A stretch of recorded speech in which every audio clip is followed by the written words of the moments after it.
Assalamualaikum warahmatullahi wabarakatuh. Sahabat nelayan dan pemirsa di mana saja Anda berada. Masih seputar tentang nelayan. Bicara tentang nelayan sepertinya tidak akan pernah habis. Ya, seiringnya dengan luasnya lautan kita, sehingga negara kita dikepung oleh berbagai macam pulau. Pulau-pulau yang mengitari kita menyatukan dari Sabang sampai Merauke. Sehingga kebanyakan masyarakat yang tinggal di pesisir berpenghidupan menjadi nelayan atau pelaku usaha perikanan atau yang terkaitannya dengan laut dan sumber daya ikan. Sahabat nelayan masih tetap semangat dan terus semangat untuk menghidupi keluarga kita. Jangan pantang menyerah, jangan putus asa, karena kita ini memang bergelut di bidang kenelayanan. Peraturan yang tetek bengek yang diatur oleh pemerintah akhir-akhir ini membelenggu kebebasan nelayan dalam mencari nafkah penghidupan. Karena apa? Dibatasi dengan adanya zona. Nah, zona inilah yang akhirnya nelayan, terutama nakoda, masih gagap karena tidak tahu harus bagaimana menghadapi tentang peraturan yang dirasa menyulitkan ini. Salah satu contoh adalah banyak nelayan yang melanggar garis zona, sementara garis itu tidak terlihat oleh mata kita karena semuanya adalah laut, laut, dan laut. Kemudian yang menarik adalah ketika denda itu tidak boleh diangsur. Tetangga kita ya kena denda ratusan juta, dan bahkan jumlahnya mencapai ratusan kapal yang dianggap oleh pemerintah melanggar batas zona wilayah penangkapan atau WWP. Sahabat, kalau kita mau jujur ya, sejak era tahun 90-an, nelayan tradisional yang di zona, waktu itu belum ada batasan zona, namanya jalur dari 0 sampai 4 mil. Kemudian ini wilayah kota dan kabupaten, 4 sampai 12 mil wilayah provinsi kewenangannya, sehingga izinnya harus melalui wilayah provinsi. Sementara JT yang 0 sampai 5 zonanya adalah di jalur 1, yaitu jalur 0 sampai 4 mil. Kemudian 4 sampai 12 mil wilayah provinsi, sehingga izinnya dan kewenangannya ada di provinsi masing-masing. Nah, kemudian jalur 3 12 sampai ZEE, ini kewenangan pusat. Dulu di era Menteri Sarwono belum ada pembatasan zona yang seperti sekarang. Kemudian diganti kalau tidak salah Pak Rohmin Dahuri. Nah, dari situ sudah mulai muncul di eranya Pak SBY peraturan pemerintah yang mengikat dan sepertinya memaksa. Dan di eranya Megawati sudah ditetapkan, nah, ditetapkan pemberlakuan. Dan sekarang eranya Pak Jokowi, nelayan 10 tahun terakhir ini, ya menjelang 10 tahun, dirasa tidak menguntungkan bagi nelayan. Saya sangat setuju dengan peraturan dan pengetatan sehingga sumber daya ikan atau SDI tidak habis atau tidak punah oleh alat tangkap yang disebut pukat harimau atau troll. Tapi di beberapa negara, salah satu contoh di Brisbane, pelabuhan terbesar ada di Mololaba, Australia. Saya pernah ke sana, diatur wilayah penangkapannya, bahkan harinya. Sehingga meskipun troll di Indonesia dilarang, troll di Australia malah diperbolehkan dengan diperlebar mata jaringnya agak lebar, sehingga ikan-ikan kecil tidak ikut kesangkut dan tidak punah. Nah, di Indonesia yang menjadi polemik adalah jaring aret untuk wilayah 0 sampai 4 dulu. Sekarang jaring aret karena pinggiran sudah tidak ada ikan dan udang, larinya bahkan sampai ke lebih jauh, sampai 0 sampai 12 mil.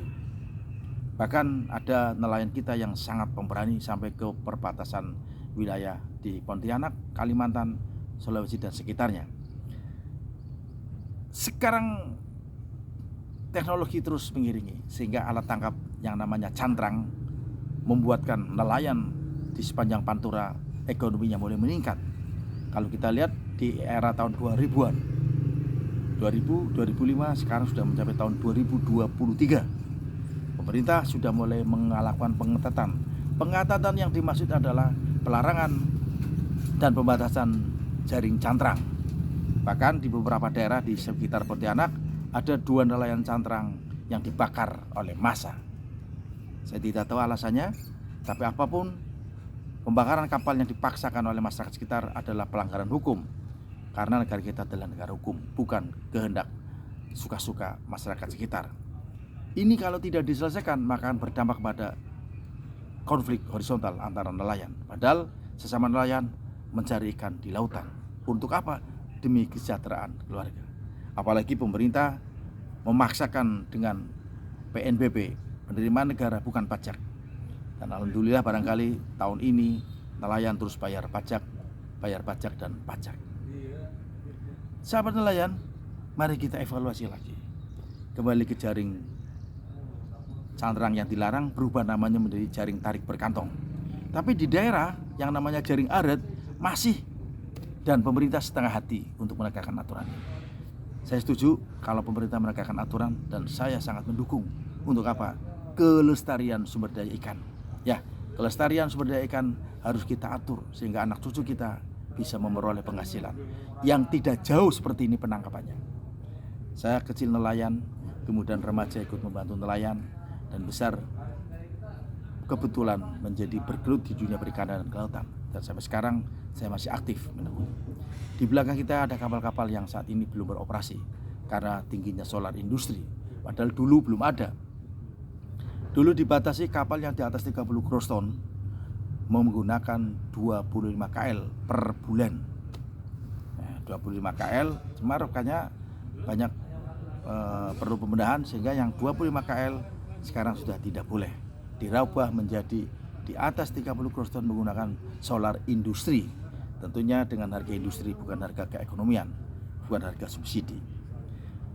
Padahal kalau kita renungkan, kapal-kapal yang 5 JT ke bawah atau di bawah 30 JT, mereka juga menggunakan alat tangkap yang perlu dievaluasi. Salah satu contoh adalah yang diatur oleh pemerintah, dalam hal ini KKP, Kantor Kementerian Kelautan dan Perikanan. Di situ jaring aret adalah salah satu jaring yang dilarang.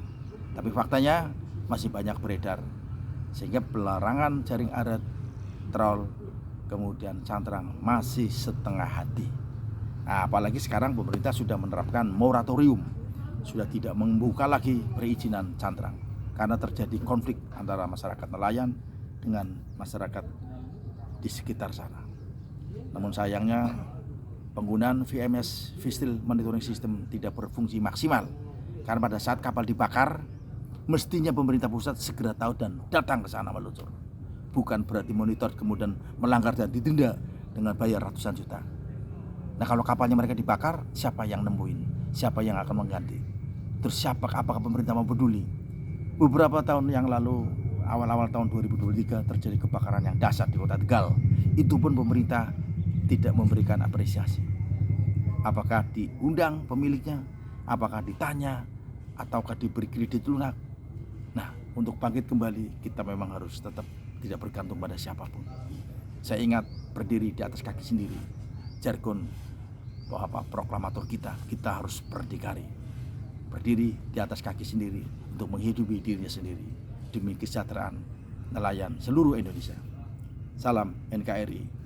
Hindari kekerasan, hindari perpecahan antara sesama nelayan.